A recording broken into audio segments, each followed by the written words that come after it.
Have another, we I'm have gonna, another, oh, went away. It's on the yeah. lower left. Okay. Um, Great.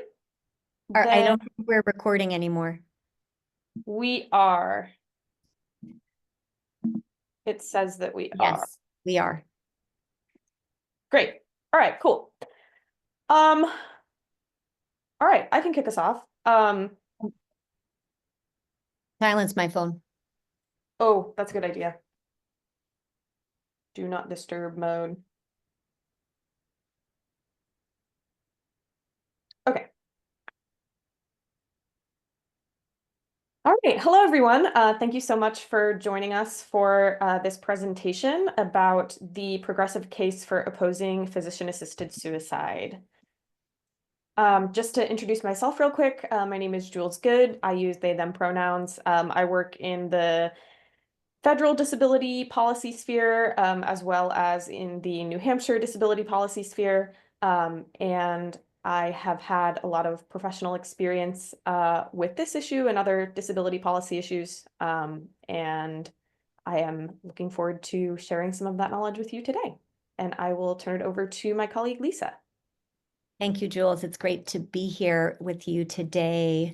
My name is Lisa Beaudoin. I am the founder and director of Strategies for Disability Equity, a consulting firm after years leading a statewide disability justice and equity nonprofit. I am so glad to be sharing this valuable information with you all today.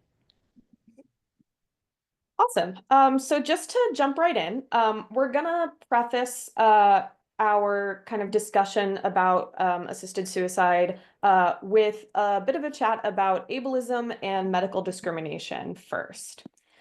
So what is ableism? This kind of breakdown is from a definition that comes from a Black disabled scholar and several other disability activists led by T.L. Lewis. And basically the idea is that ableism says that people need to be a certain way in order to access resources and be accepted in society. So the further you are away from this kind of quote unquote ideal that has historically been set in our country of being white, cisgender, heterosexual, not disabled, wealthy, educated, all of those identities that are privileged in our society, the further you are away from those descriptors, the harder it is to access resources and care. And the way that this shows up for the disabled community is that disabled people who have other marginalizations, especially racialized disabled people, face unique challenges in accessing care. And for the purposes of our conversation today, we'll be talking about challenges in accessing healthcare. There's also an unfortunate history of eugenic thinking, meaning the belief that people who are quote unquote defective, their bloodline should be stopped.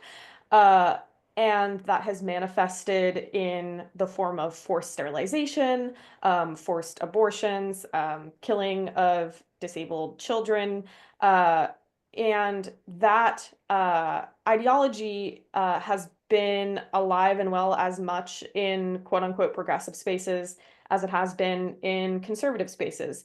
And it's always been a mistake. It's always been something that the progressive movement needs to own up to. And even though we've come a long way in stopping eugenics, for most purposes, the ideas behind that are still very much alive and well, and that is part of what is keeping ableism alive. I will just piggyback on this a little bit, Jules, to say that, in fact, it was progressives in the early 20th century who introduced and for 20 years endorsed eugenic policies. And progressives did this under the belief that they would be improving societal health and efficiency. And we are gently trying to offer up that progressives do make mistakes in their policy positions. And I'll give another quick example. progressives thought that urban renewal programs in the 50s would be helpful.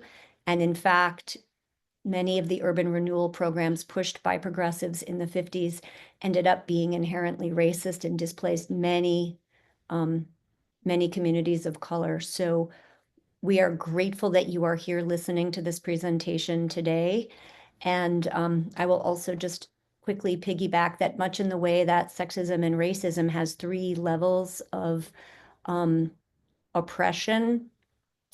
There is structural, person-mediated, and internalized ableism that exists, and we are trying to get the point across to you that there is structural ableism in our healthcare system that harms people with disabilities and contributes to why initiatives like physician-assisted suicide are so inherently dangerous to people with disabilities.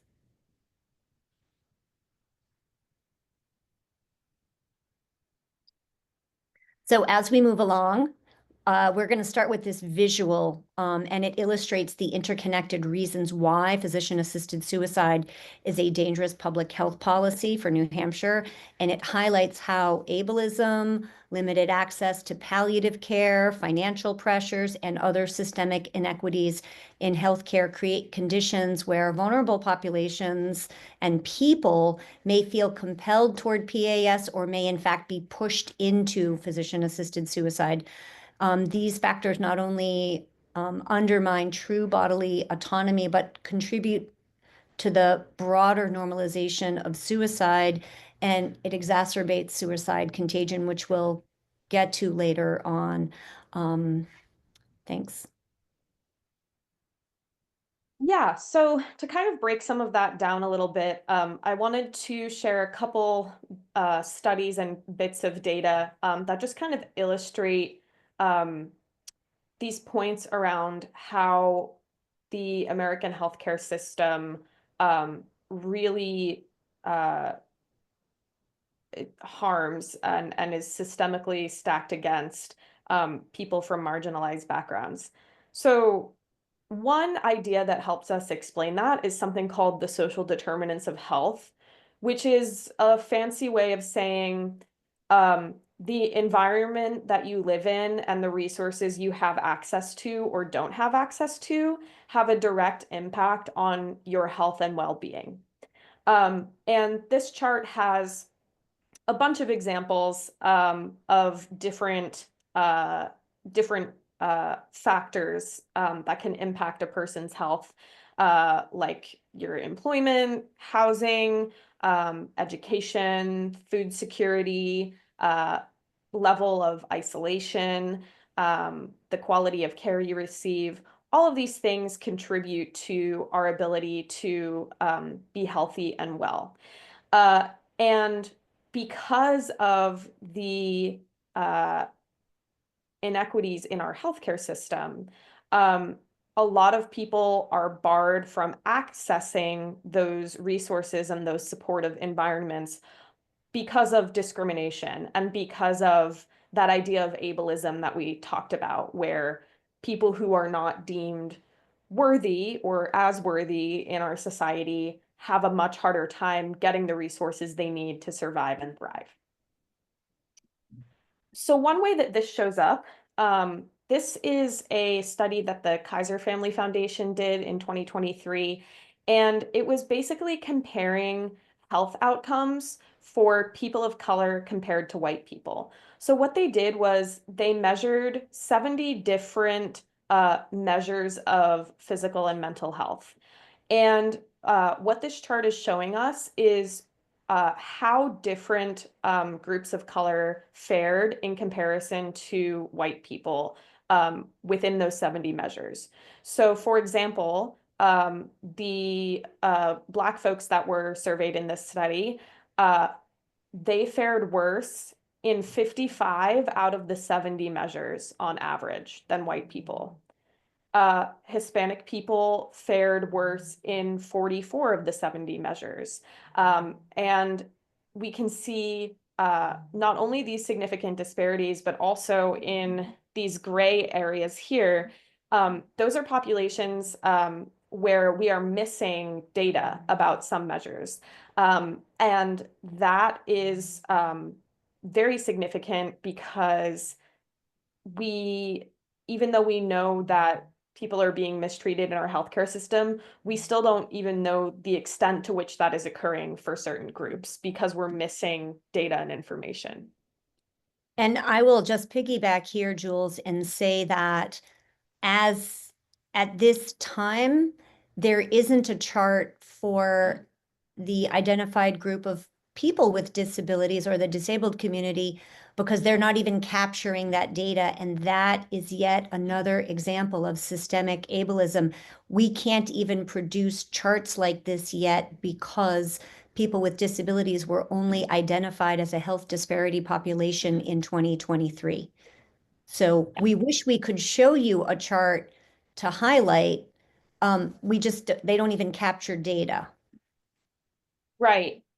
Um, this chart I know is a little hard to read, but the top line here is basically showing that for transgender people who were seeking healthcare, both gender affirming care and just regular old healthcare, for white transgender respondents, they face significant barriers to accessing that healthcare.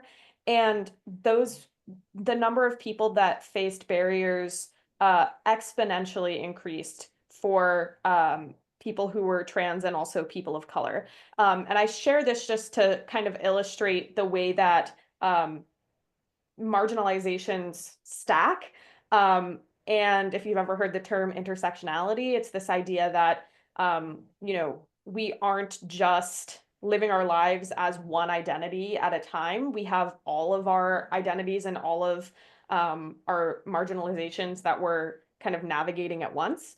And so it's important to remember that when we say the disabled community, for example, that's not monolithic because within the disabled community, there are disabled people of color, there are queer disabled people, there are queer disabled people of color, and their experiences differ significantly from other folks in the community. Last little bit of data here. So this is from a study that the Commonwealth Fund did a couple years back, and it's basically showing us that up to, and actually a little bit over, 1/4 of people with chronic health problems said they had not filled a prescription in the past year for their health condition because of the cost. So what does that mean? That means people who have conditions like asthma, diabetes, heart failure, mental health conditions, hypertension, high cholesterol, things that require constant management and constant medication are not getting the medication that they need because they can't afford it. And that, to go back to our idea of social determinants of health, not being able to afford the medication you need is a pretty significant factor in a negative outcome for your health and well-being. And we'll kind of put the pieces together as to why that's so important coming up here in a second, but just hold that in your brain. Yeah. So, and put this in your brains as well. That last slide was very illustrative of the fact that people are squeezed out of care. And when you go untreated, your treatable health condition can become what, Jules? Terminal. Terminal. So just put that up in the parking lot in your mind right now, and we'll move on to the next slide. So the National Institutes of Health last in 2023 declared that people with disabilities are designated as an official health disparity population. And to press the illustration of medical ableism is a real phenomenon. Clinicians often have ableist attitudes about their colleagues and patients with disabilities, such that 82% plus of physicians surveyed rated the quality of life of persons with disabilities as worse than those without disabilities. So when we tell you that there are biases in our healthcare system, we can back this up with the numbers. And they also self-report that persons with disabilities are significantly less likely to receive preventative care, including lower rates of mammograms, pap smears, and dental visits. Our point here is that if a woman with a disability can obtain a pap smear or a breast exam, and if women of color with PhDs are dying at 5 times the rate of white women with PhDs when giving birth, and we are not addressing those disparities in health outcomes, and like just if we aren't addressing those kinds of gaps, we are leapfrogging over what really matters in terms of health policy. So let's get our big gaps that squeeze people out of care and marginalize, and make people sicker, before we provide yet another option to people who have really good care, have access to specialists. Absolutely.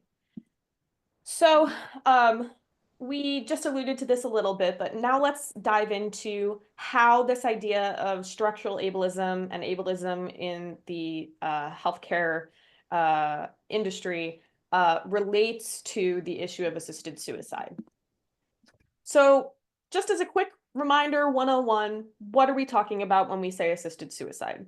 For all intents and purposes, assisted suicide is when a medical professional prescribes lethal medication to a person who has been diagnosed as terminal with less than 6 months prognosis. So they're thought to have less than 6 months to live after an eligibility process. It is currently legal in 10 states plus Washington, D.C. And of those states that have legalized it, 5 states have amended their assisted suicide laws to loosen aspects of the eligibility process, make it easier for people to access.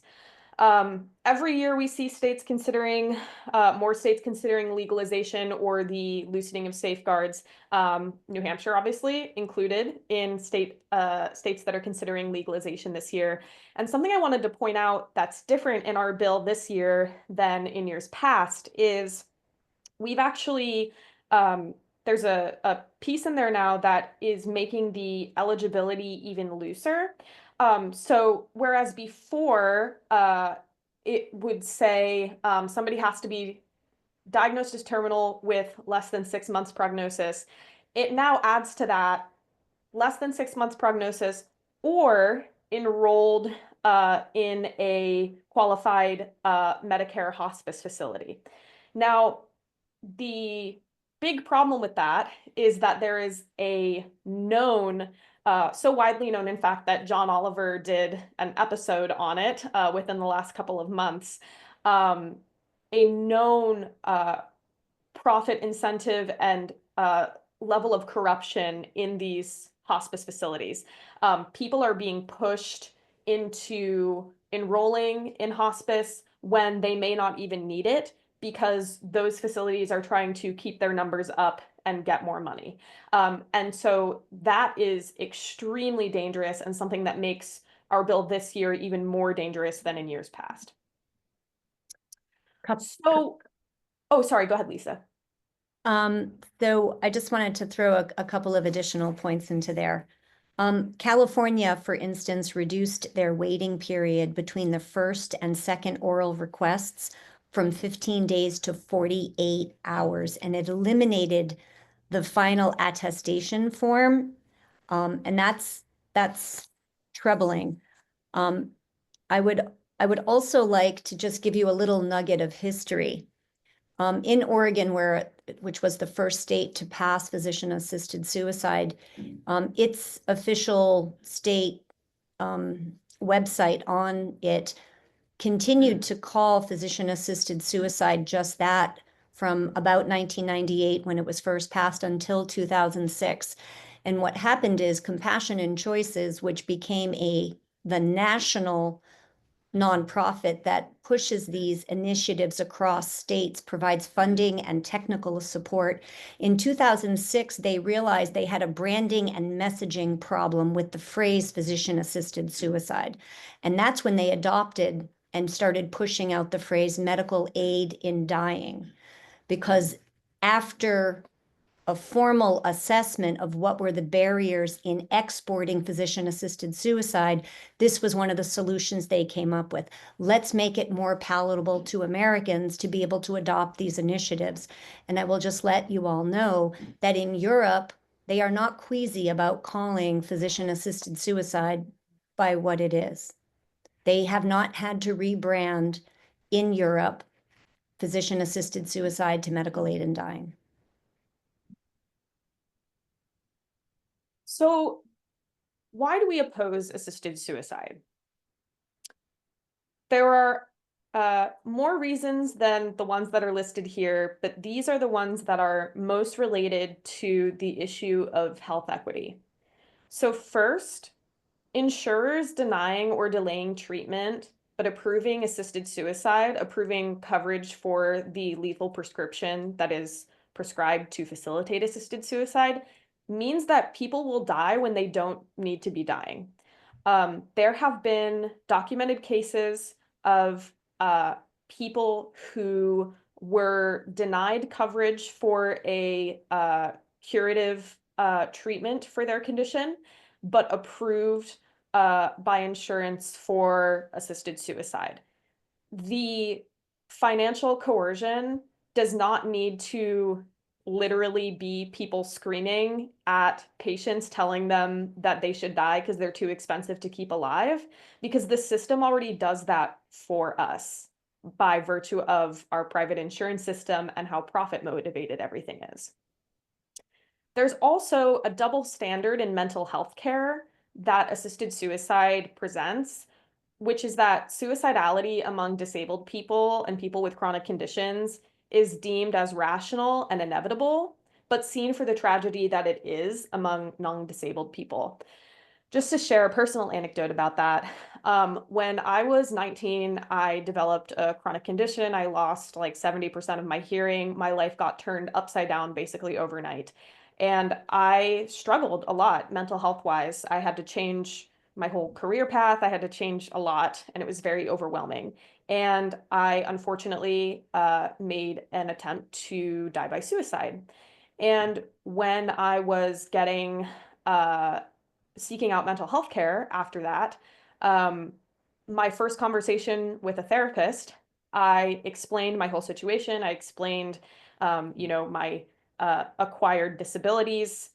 And she looked me in the eye and she said, if I were in your position, I would try to kill myself too. And that is the type of quote unquote care that disabled people get in healthcare settings. Remember, 82% of physicians think that our lives, that we inherently have a lower quality of life because we're disabled. This is a way that that tangibly impacts people. And so when we say, hey, if you're very sick, it's okay for you to kill yourself, then that really creates this double standard, where again we're saying that if you're disabled enough, if you're sick enough, killing yourself makes sense. And if you're not, then here are suicide prevention resources. And that's not okay. Everyone should be given equal access to suicide prevention resources. Another thing that we alluded to earlier is that non-terminal people, so people who have a condition that is not terminal, can become terminal without access to proper care. If you're a diabetic and you can't get your insulin for too long of a time, you can very quickly fall into that fall into the eligibility criteria for assisted suicide, because you're not going to make it 6 months without your insulin.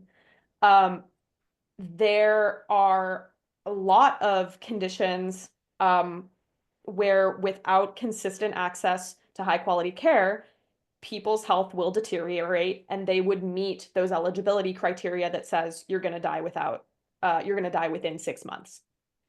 So in a healthcare system where there are so many clear barriers for all kinds of marginalized people, a policy of assisted suicide is inherently dangerous because we are already being set up to fail. We are already being set up to get sick and die. And this policy only serves to hasten that.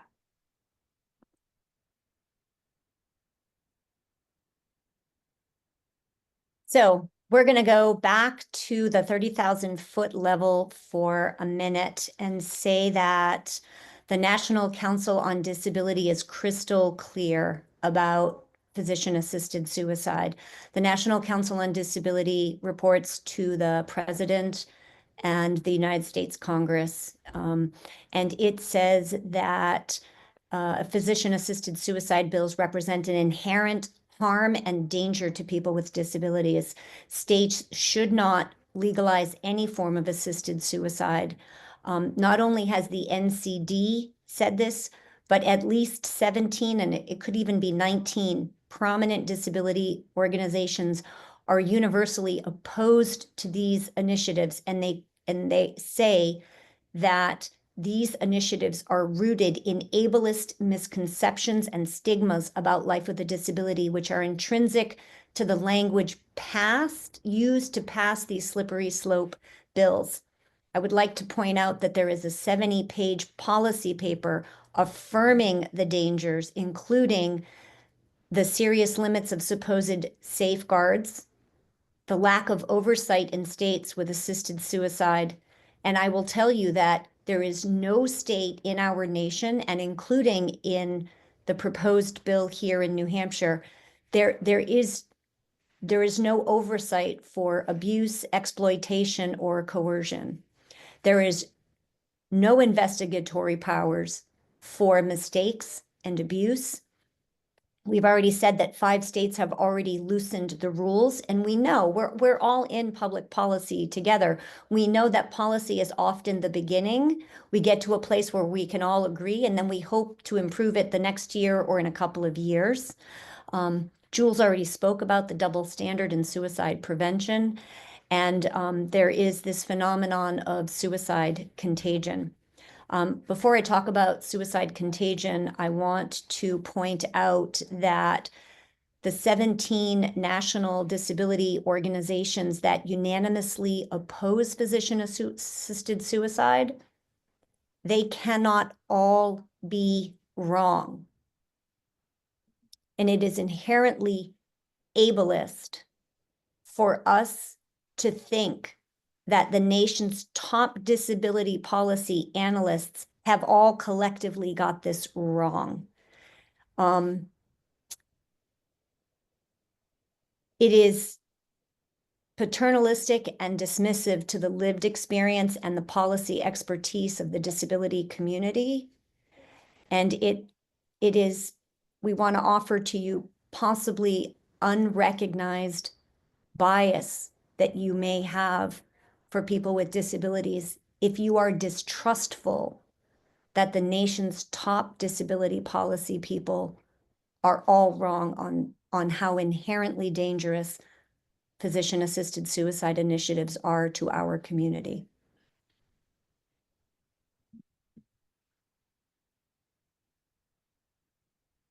I should probably also just mention that suicide contagion is a real phenomenon. The CDC, the National Institutes of Health, Boston Children's Hospital, and most major hospitals across the nation have suicide contagion programs.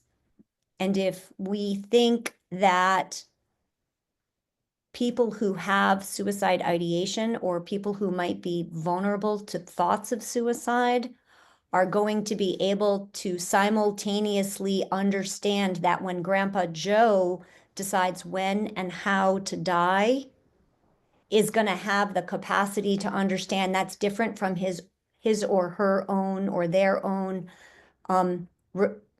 thoughts on taking their own life, deciding when and how they are going to die. That is just simply basically completely not understanding what the struggle is for people who are considering suicide. And if we continue to normalize suicide, we are going to, we have seen rates of suicide increase in states where physician-assisted suicide has passed. That is research-based data. And in New Hampshire, where we have people under 30s, second leading cause of death is in fact suicide. We are sending a bad and confusing message to our young people that it's okay for Grandma Josephine or Grandpa Joe to decide when and how to die, but just ignore your own suicide ideations because that is a different thing altogether. It's irrational to believe that folks who have behavioral health challenges are going to be able to be clear on that. It's just not true.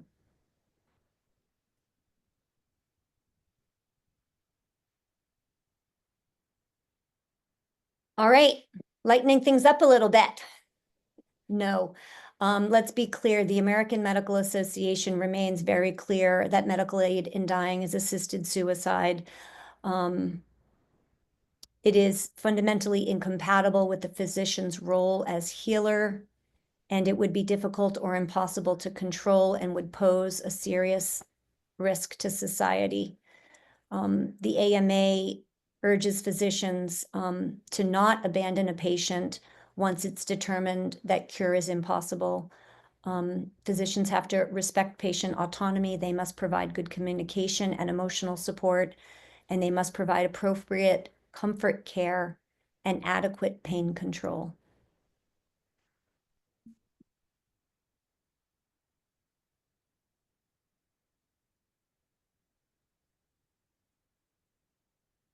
Here's just a quick selection of opposition. Then Governor Maggie Hassan vetoed this legislation and is in opposition to it. The Alzheimer's Association is in opposition to these initiatives and went so far as to say that the national nonprofit Compassion and Choices, which is the one, again, providing technical assistance to state initiatives and funding for these initiatives, has said that Compassion and Choices have values that are inconsistent with their organization, and they just terminated their relationship because Compassion and Choices did unscrupulous things with the nascent relationship that they had. Right here in New Hampshire, we have disability organizations that are in opposition to these types of initiatives.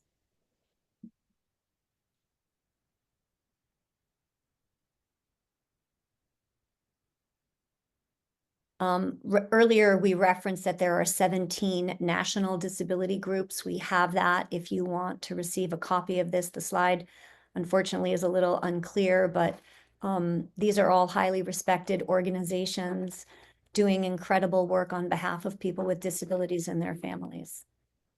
And we'll share the link to this list in the description of this video, along with some other resources that you can take a closer look at.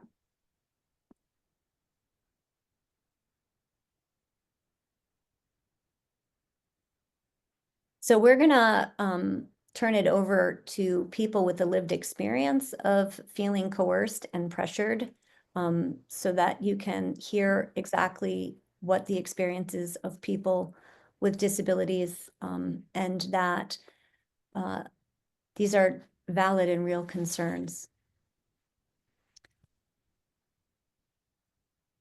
First, we're going to start with Lonnie's story.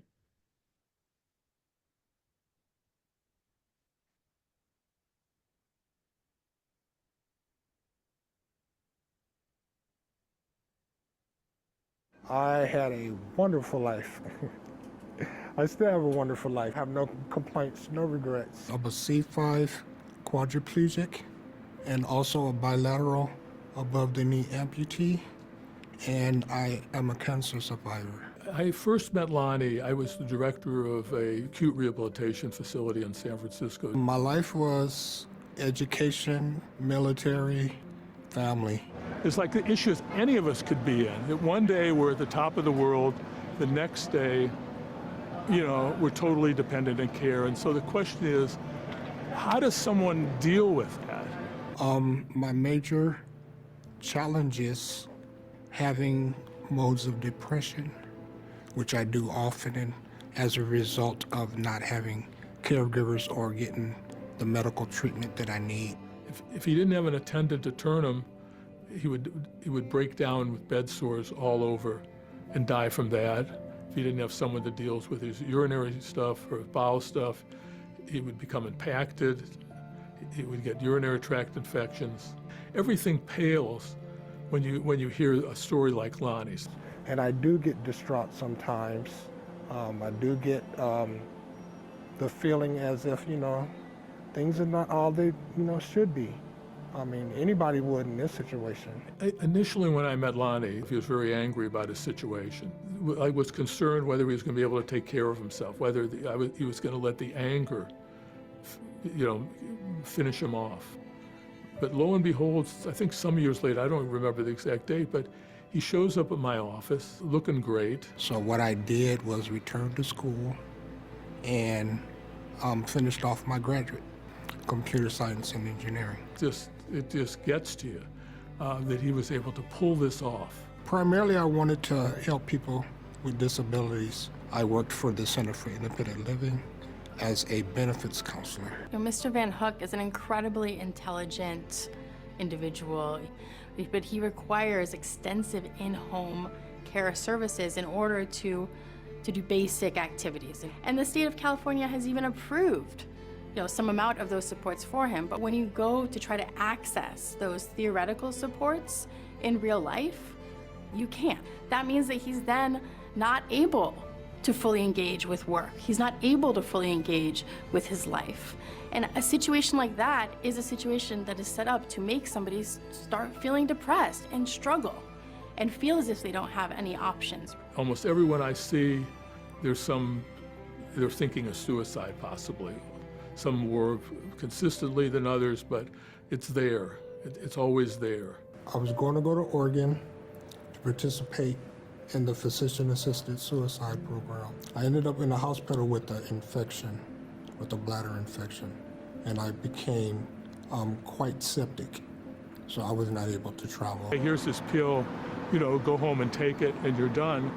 That just doesn't make sense. What I see as a doctor is a lack of societal support, and the question is, how much is society willing to put into it? Instead of offering me any counseling or assistance or anything, they offered to let me not eat anything or drink anything until I perished. I believe that decision was made, honestly, because of the attributes of my disability. One person in particular during that episode said to me, if you're going to go, what's taking you so long? We don't have time to take care of you anyway. We got better patients to take care of.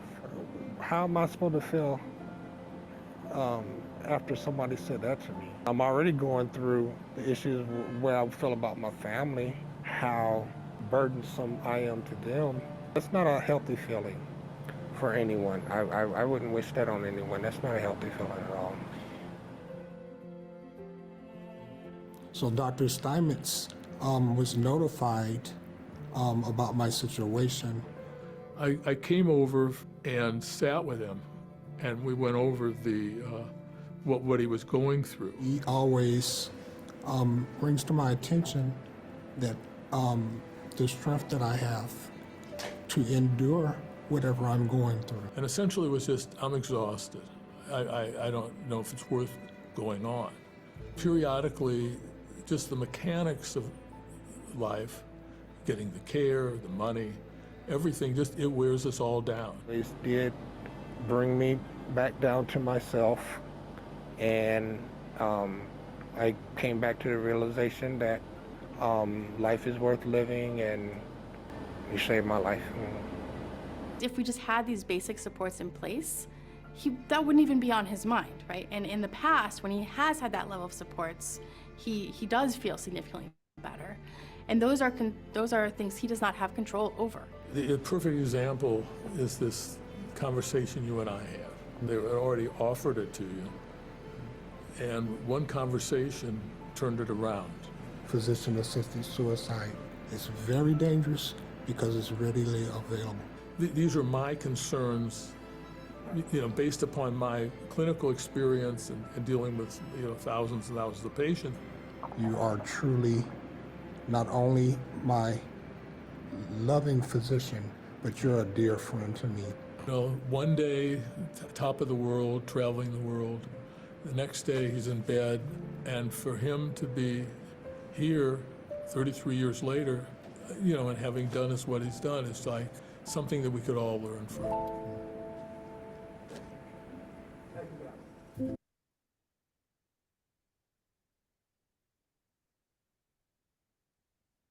We have another story to share with you.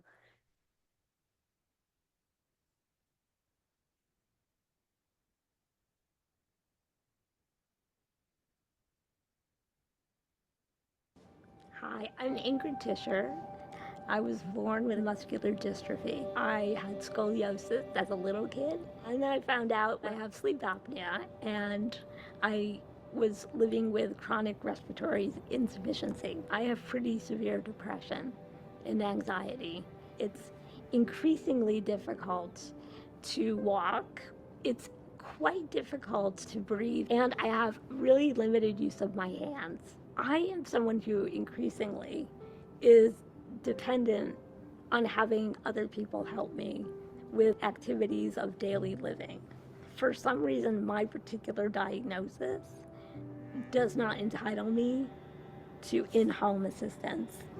The doctors I've had who wanted to do helpful things for me, they can't do it because the quote-unquote system won't let them. So Ms. Tischer was approved in the past, for instance, for physical therapy, and she wasn't able to access it due to transportation issues. And so that benefit wasn't something that she could actually partake in. It's about the for-profit, increasingly tech-driven practice of medicine. We have a broken medical system. Even the government providers for insurance and nonprofit providers for medical care are almost as ruthless as the for-profits. I was hospitalized for a non-COVID pneumonia, and in general, I was going through a severe depressive episode. The care team included a neurologist. He dismissed my request to go to an inpatient rehab facility. He said, "Look at you. You've known this was coming for a long time, and there's really nothing we can do." And it was sort of that reaction that she faced that sort of led her to say, you know what, I think that it's time to die. That shouldn't happen to anybody, whether they have a disability or not. She seriously considered killing herself with assisted suicide, even though she had advocated as a disability rights advocate against it, because she was so demoralized by a system that and a medical professional that had told her, I am not providing you access to that care. She said, Ken, I want you to promise me something. And I said, what? She said that I can come home to die. It was one of the hardest things I've ever had to hear in my life. It was horrible. She heard it as a death sentence, that, this is the end of the road. Decisions are increasingly being made in medical settings that are not about like a nuanced understanding of the patient. Like it's more like an algorithm deciding it. They're gonna look at my chart. The number they're gonna look at is my respiratory function, which is dismal. It doesn't mean that they're gonna tell me to my face, you should commit suicide. It's not gonna be like that. It's gonna be gently, oh so gently. I'm really worried that I could easily be one of those people in the future who could have been triaged as the highest priority, or instead triaged for death. When I'm not getting enough air, when I'm debilitated, that is not the time for me to have to sit up and start you know, explaining why I shouldn't have to die. When I'm lying in a hospital bed, I deserve to be a patient. We have a society that says, you're not worth it. You're not worth the care. And they've presented a false choice. And it becomes the only choice for some people that they can see as viable. Ken is the reason, you know, that I actually am not dead, and if I hadn't had emotional safety plus all his physical care, it could have gone a really different way. I don't know that I did anything except love her and value her and know as selfish I couldn't live without her being there. I'm actually enjoying my life now, moment to moment, in a way that I have never, ever have. And it's ironic because I'm more disabled right now than I ever have been. I don't need to get over being disabled. I just need to get along, you know, in the world as a disabled person.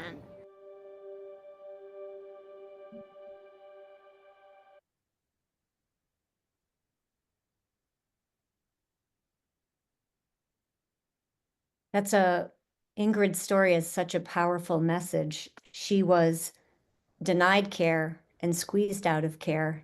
She was steered toward taking lethal prescriptions. And that's part of our larger message to you today. Ingrid's treatment is not unique and it is not rare. People with disabilities are treated as worthless. I'm the parent of an adult son with trisomy 21. You call this Down syndrome. And there isn't a day that goes by when I step into public with him where I do not see the larger world look at him as though he is less than. So when we tell you that medical ableism is a real thing, we are not making that up. The National Institutes of Health has not made up that there is discriminatory healthcare practice against people with disabilities. I will add just a couple more examples. Stephanie Parker, a California resident and mother of 4, her insurance company denied coverage for a prescription for chemotherapy, but informed her that physician-assisted suicide medication would be covered for $1.20 copay.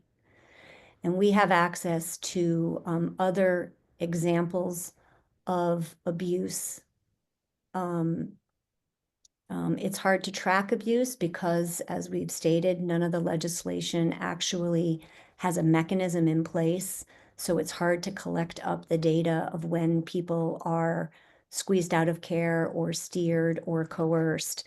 But it happens, and we have enough of it that we know that this is a real phenomenon. And while New Hampshire Alliance for End-of-Life Options and the National C3 Compassion and Choices wants to tell you that none of that is true, I am telling you that the data is not mistaken and that this is really happening. I will add one quick example of a case of coercion. A gentleman named Thomas Middleton was diagnosed with Lou Gehrig's disease. He was moved into the home of a woman named Tammy Sawyer in 2008 and later died by assisted suicide just later that month. Middleton had named Tammy Sawyer his estate trustee, and he put his home in her trust.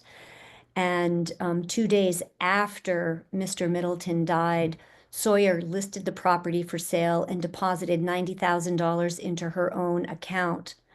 It took a federal investigation into real estate fraud to expose this abuse. Sawyer was indicted for first-degree criminal mistreatment and first-degree aggravated threat, partially over her criminal mistreatment of Thomas Middleton. And let me just tell you, this is the shocking part. The Oregon state agency responsible for the assisted suicide law never even noticed. they are quoted as saying, "We are not given the resources.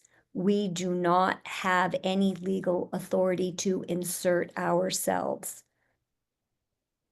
And that is Dr. Katrina Hedberg of the Oregon Department of Human Services.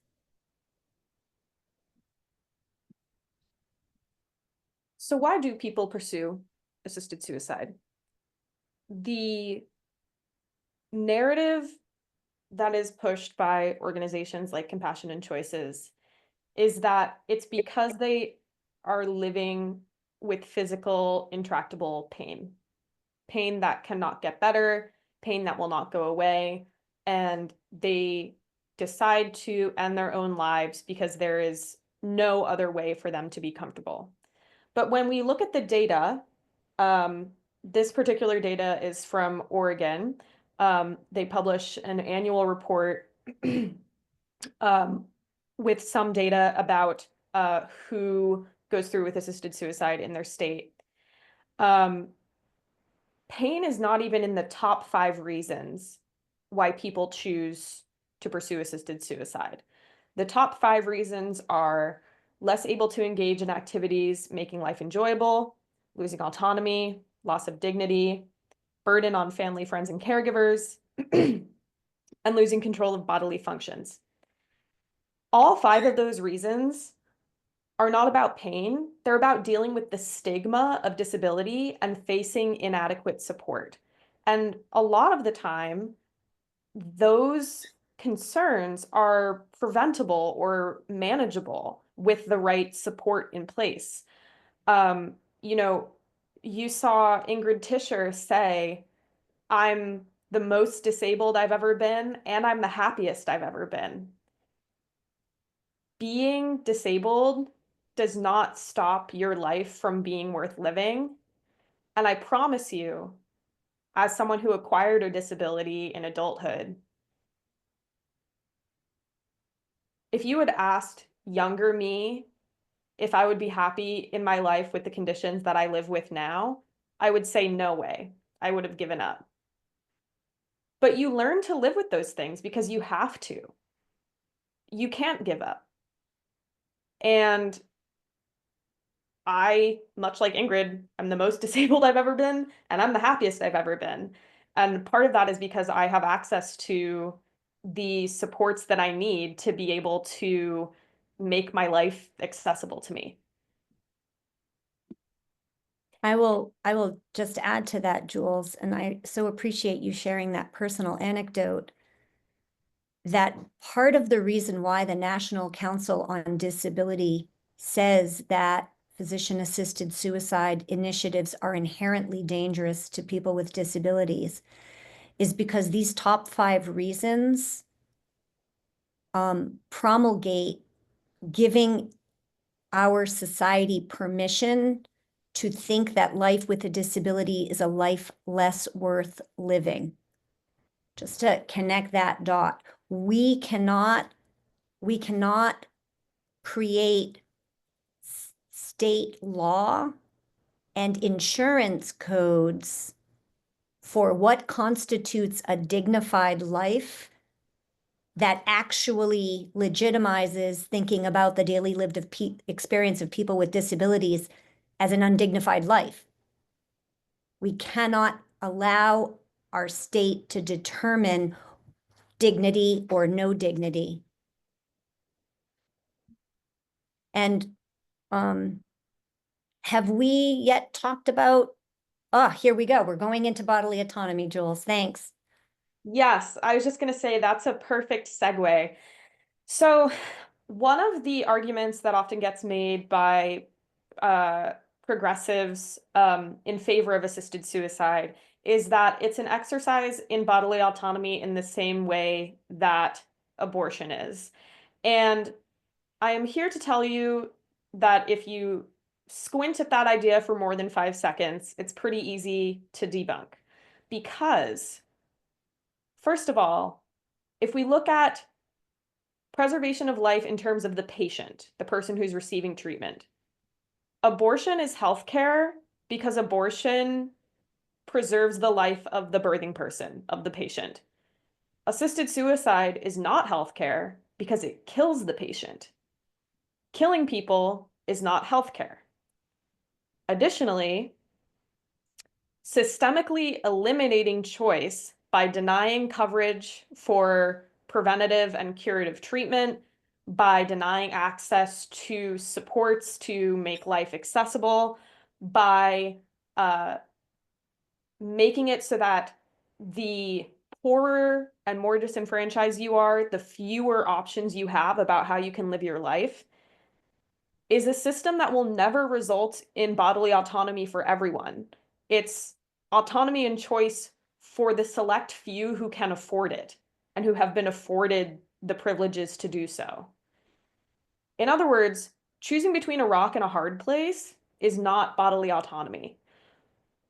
It is ridiculous to say that if you have been denied the opportunity to get better or to seek care over and over again, that choosing to die is an empowered choice because you've been disempowered by a system for potentially years before that.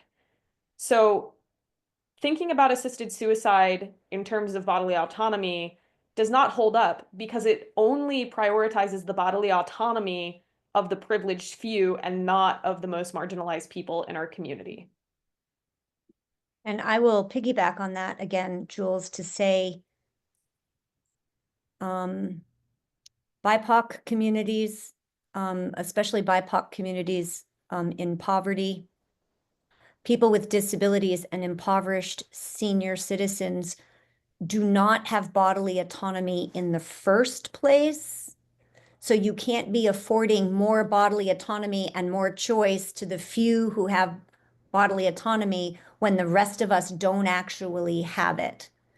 So when people with disabilities can't get up on an exam table, when women with disabilities can't get mammograms and pap smears, when adults with disabilities can't get oral health care, those are enormous and very important health care gaps that we need to fix to make sure that everyone first has bodily autonomy to begin with.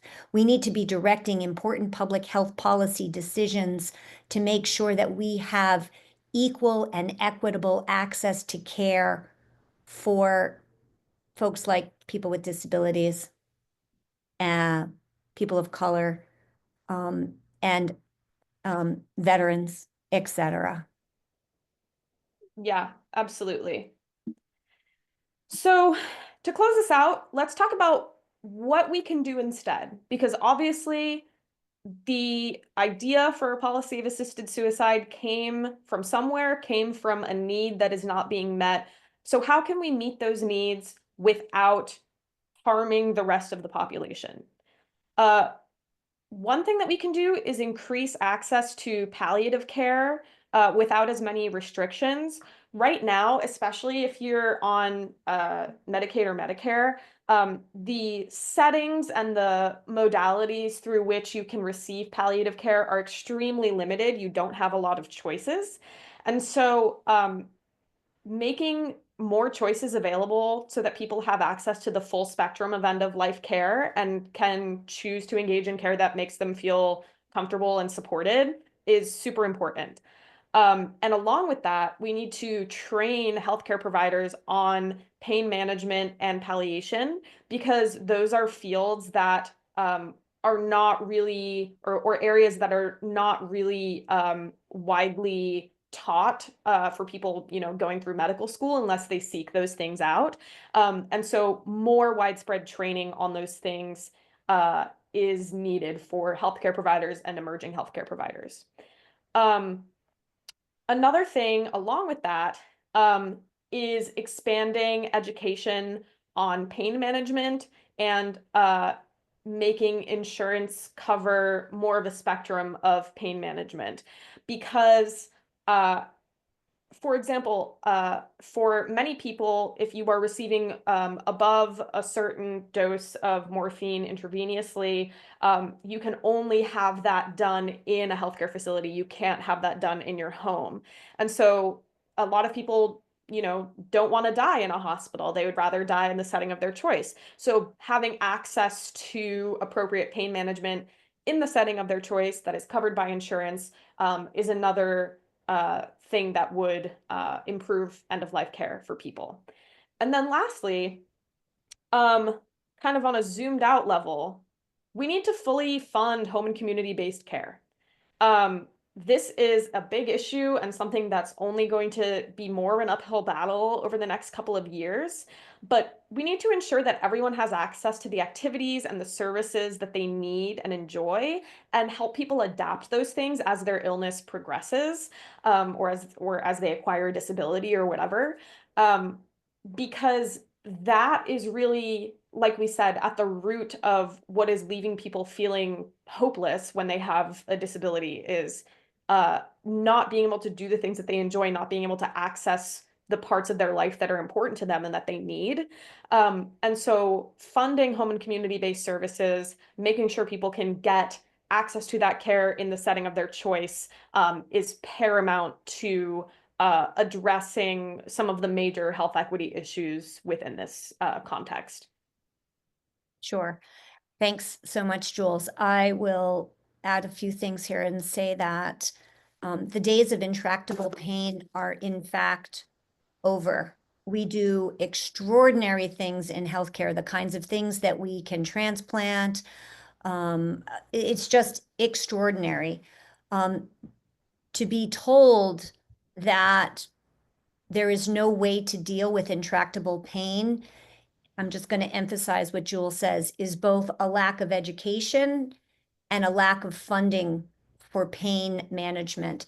Pain management, according to Dr. Ettinger here in New Hampshire, has almost become its own subspecialty. And we need docs to know that it's okay to provide pain relief, period. And if we don't expand palliation and palliative care and the funding for it, we are going to continue to leapfrog over the gaps in our healthcare system. And we just cannot say enough that if we pass physician-assisted suicide here in New Hampshire, it's an ableist choice that marginalizes people with disabilities and other vulnerable populations, and it serves to justify leapfrogging over enormous gaps in healthcare, including palliation and pain management. And we really cannot emphasize enough. Let's focus on dealing with gaps in our healthcare system and not sidestep by jumping to the extreme of lethal injections. I want to be really clear here. I do not think we need to treat people to death, which I think has, when I look at the social scientist in me wants to sort of understand how did this happen that we became so fixated on lethal prescriptions? And I don't have the entire solution, the entire history of the entire solution, but I will offer you this. In the late 20th century, in the early aughts, we had this incredible explosion of really big advances in the technologies that keep people alive and treat very scary diseases. And in that process, a lot of people, especially baby boomers, watched their loved ones get treated to death, and palliation and pain management and end of life options were sidelined because people got excited about being able to keep people alive. And we need to end that. We need to understand that our healthcare system needs to serve all people well. Absolutely. Oh, were you going to say something else, Lisa? No. Okay, sorry, I thought I heard something. I think with that, we are going to wrap up. We will post a bunch of links to the resources that we've referenced throughout this slideshow in the description of this video if you want to check any of them out further. Also feel free to reach out if you have questions about anything that we shared. And thank you so much for your time and for considering this issue with us. Yes, and we will also, I think, just take a moment to say you can reach me at lisa@disability-strategies.com. It will also be listed. And Jules, your email? Jules, Jules, @neighborhoodaccess.org. And I'll also put that in the video description. Thanks so much for your attention today, and we continue to be a resource to you all on any disability policy topic, and we would love an opportunity to share even more information with you. So thanks. Thank you.